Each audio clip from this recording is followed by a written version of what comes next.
What is the most important supplement for the human body? Many of us try to take supplements in an attempt to improve our health. Is there a supplement that can set us up for a longer and healthier life that everyone should consume? Welcome to another episode of Your Health Decoded. I'm Rosa. I'm a biomedical scientist specializing in metabolic health. I'm a Mayo Clinic trained health coach, and I'm also the chief scientist at Kima Health. What is the most important supplement for the human body? Before we talk about which supplement that is, let's talk about why it is important to take supplements and why we need them as part of our daily routine. So let's go back 100 years. 100 years ago, most people were producing their own food. They had their own garden with fruits and vegetables. They had their own animals to produce their own milk and to also produce meat. This image is very different from what happens today. Today, 3% of the population is actually producing food for the rest of the 97%. So in an area where normally 12 tomato trees would be planted, we now have 100 or 200 tomato trees. And this happens at a rate that is very rapid due to mass agriculture. And it doesn't allow the soil to regenerate and to recover the minerals that it has lost. So as a result, the soil is depleted from minerals, from trace elements, and from nutrients. And then the food that is produced from this soil is not as nutrient dense. As a result, the rest of the food chain also suffers. The animals that consume these types of fruits and vegetables, they have a less content and less nutrients inside their body. So we see that even with a healthy diet and a balanced diet, it is not sufficient to give us all of the nutrients that our body requires. Another important thing to note is that we as humans cannot produce all of the nutrients we require ourselves. We're actually one of the few species that cannot produce its own vitamin C. Goats can actually produce their own vitamin C in their liver by converting glucose into vitamin C. So we then consume these goats, we consume the liver, which is very nutrient dense, and we take all of the nutrients that we require. So eating meat, eggs, and dairy gives us bioavailable nutrients that our body can handle and increases the nutrient content of our food. We as humans are at the top of the food chain because we rely on the metabolic pathways of other animals to get the nutrients that we require.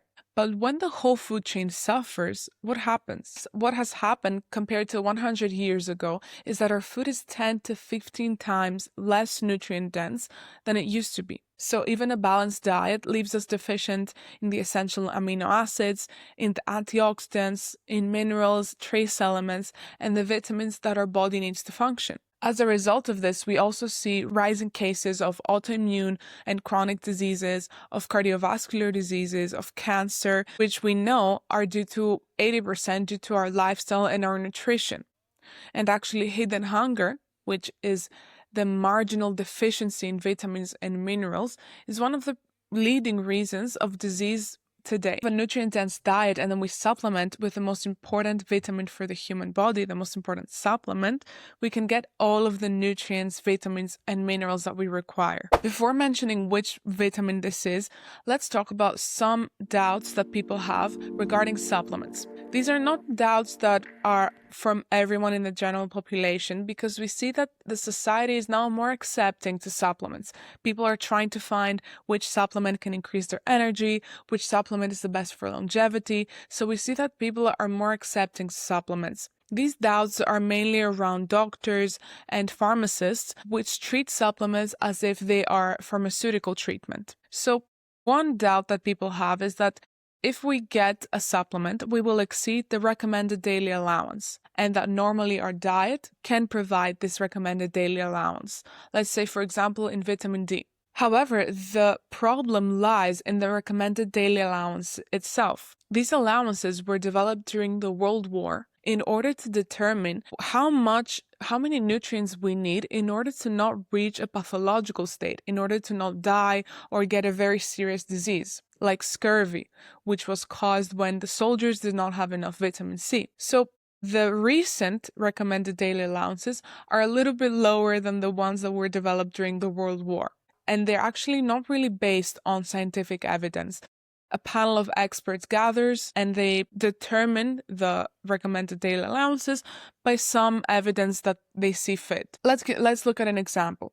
The recommended daily allowance for vitamin D is 600 units. This is considered sufficient in order to reach a vitamin D level in the blood of 20 nanograms per milliliter. 20 nanograms per milliliter is considered by most labs the lower cutoff for a deficiency. So if you have 20 nanograms, you're not considered by the book deficient in vitamin D. But this is not really a sufficient vitamin D level for all of our cells in the body. And experts have estimated that the ideal levels, the optimal levels of vitamin D in the blood are above 50 nanograms per milliliter. This is because vitamin D is not only good for our bones that we hear many times, it's good for our immune system, it's good for all of our cells inside our body because all of our cells have a receptor for vitamin D. So in order to reach 50 nanograms per milliliter in the blood of vitamin D, we require 4,000 to 5,000 units of vitamin D. This is 8 times higher than the recommended daily allowance. So we can see that those recommended daily allowances do not actually reflect how many vitamins and minerals and what quantity our body requires. They're simply estimates to prevent a serious disease from manifesting. Another consideration that people have around supplements is toxicity. But it is important to distinguish that supplements are not drugs. They cannot cause toxicity inside the body. And in fact, to date, there is not one single death that has been recorded that came from a supplement. So they should not be treated as drugs that can cause damage.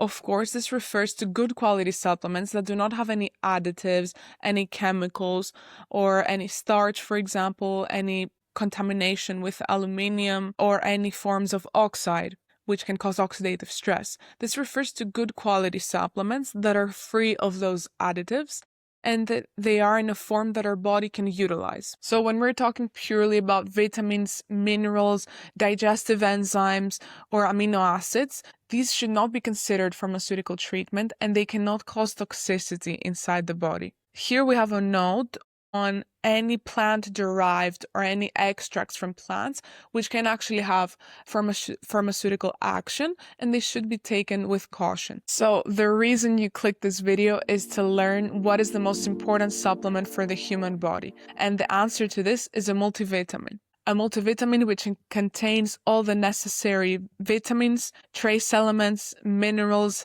digestive enzymes, and amino acids that our body needs to function. This, in addition with magnesium and vitamin D, is the base upon which we can build and create a personalized supplement plan. So how can we select a good quality multivitamin? First, we need to ensure its purity.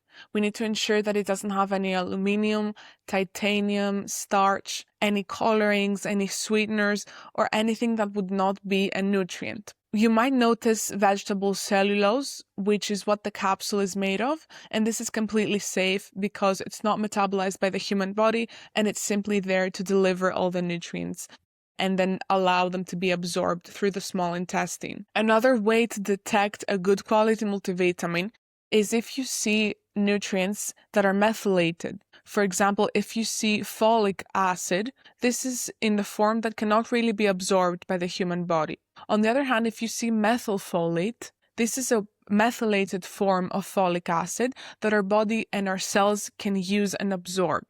So look out for those methylated forms of the nutrients. Another example of a methylated nutrient that you can find is cobalamin. So if you see cyanocobalamin, this is a form of cyanide which is toxic to the human body.